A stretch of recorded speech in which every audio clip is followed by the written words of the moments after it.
Police called suspect in newsroom rampage no threat in 2013 Annapolis, MD.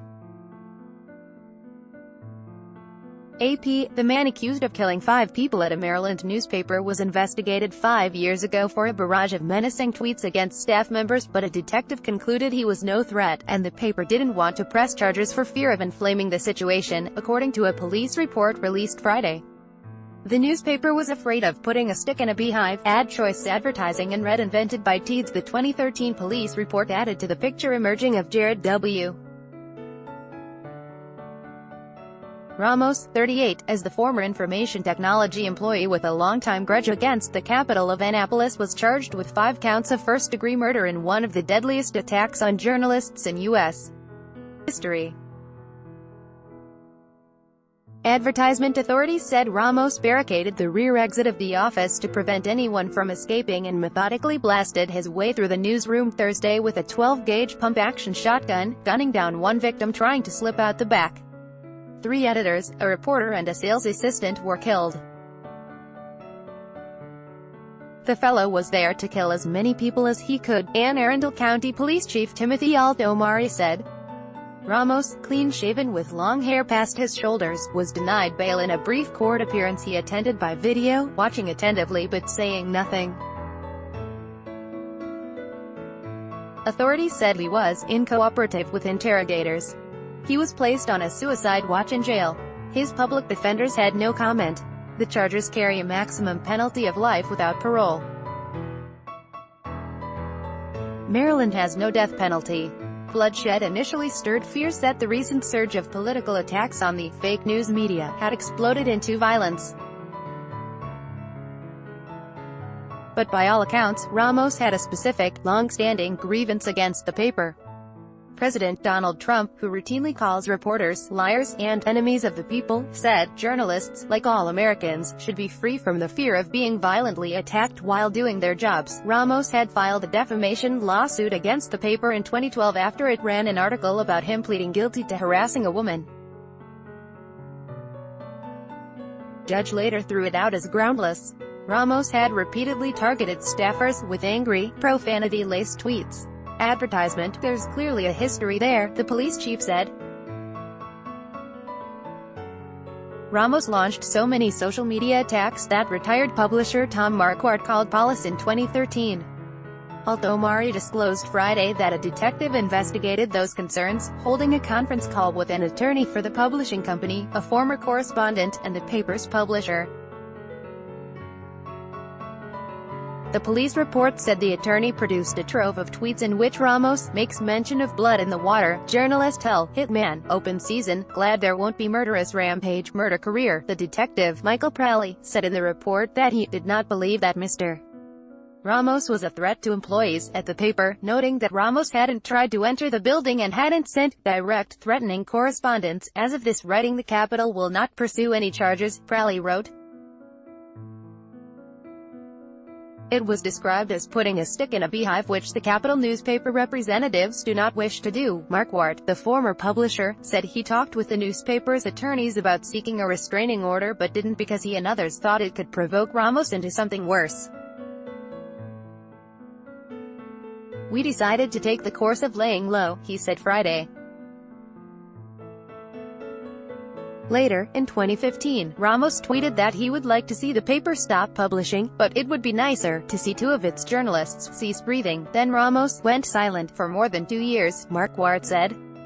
This led us to believe that he had moved on, but for whatever reason, he decided to resurrect his issue with the Capitol yesterday, the former publisher said.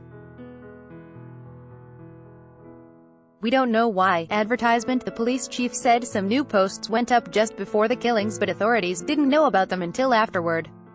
Few details were released on Ramos, other than that he is single, has no children and lives in an apartment in Laurel, Maryland. He was employed by an IT contractor for the U.S. Labor Department's Bureau of Labor Statistics from 2007 to 2014, a department spokesman said.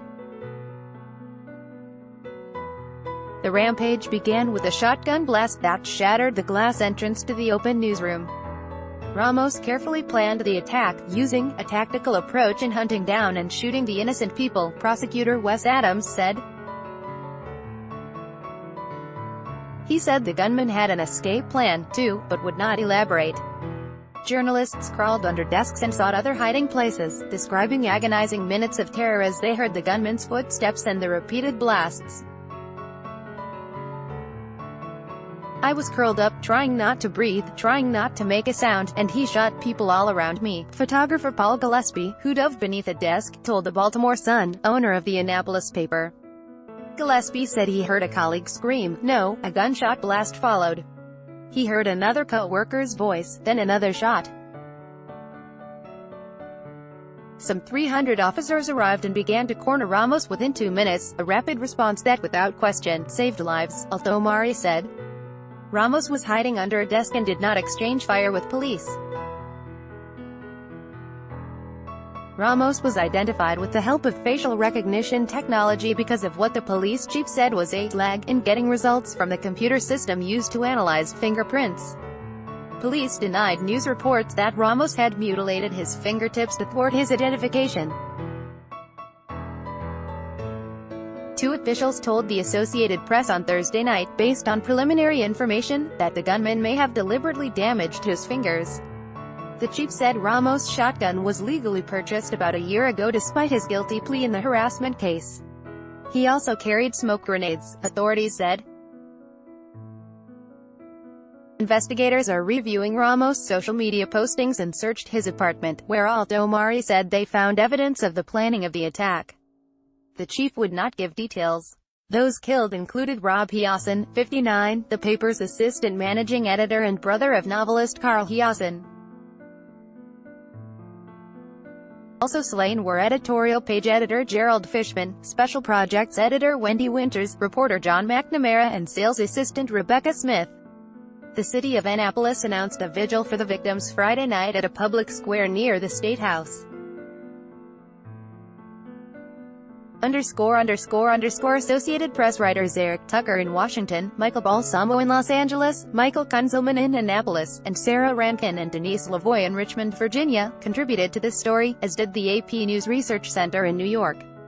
By Taboola sponsored links promoted links You may like the Straits Times floating body found at Punggol Reservoir. The Straits Times Undo enjoy compare best credit cards in Singapore, compare today, enjoy compare Undo the new paper Singaporean cyclist killed in Thailand the new paper Undo Vikings, free online game if you're over 30 and own a computer. This game is a must-have. Vikings, free online game. Own a throne, free online game. Play this for 2 minutes and see why everyone is addicted. Throne, free online game. And Stamford American International School. 6 tips on moving to your new home in Singapore. Stamford American International School Undo.